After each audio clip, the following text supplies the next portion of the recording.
ও মাই god, দর্শক এবার সবাইকে চমক দিয়ে আবুধাবি টি-10 লিগে দল পেলেন হারিটার ব্যাটসম্যান সাব্বির রহমান।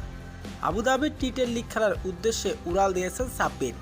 কোটি টাকা দিয়ে সাব্বিরকে দলে নিয়েছে বাংলা টাইগার্স। আর এবার বাংলা টাইগার্স হয়ে আবুধাবি টি-10 লিগে মাঠ কাঁপাবেন হারিটার ব্যাটসম্যান সাব্বির রহমান। দর্শক বিস্তারিত থাকছে ভিডিওর প্রতিবেদনে। আর মাত্র কয়েকদিন পর শুরু হবে আবুধাবি টি-10 লিগ, যেখানে দল পেয়েছে বাংলাদেশের অনেক ক্রিকেটাররাও। তবে দল পাননি বাংলাদেশের হারিটার ব্যাটসম্যান সাব্বির রহমান।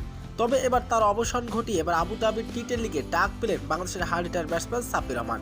আর এবার বাংলা টাইগার্সের হয়ে মাঠ কাঁপাবেন তিনি। সাব্বির রহমানকে 10 কোটি টাকা দিয়ে দলে নিয়েছে বাংলা টাইগার্স। আর এবার বাংলা টাইগার্সের হয়ে আবুধাবি টি-10 লিগে প্রথম ম্যাচে মাঠে নামবেন সাব্বির।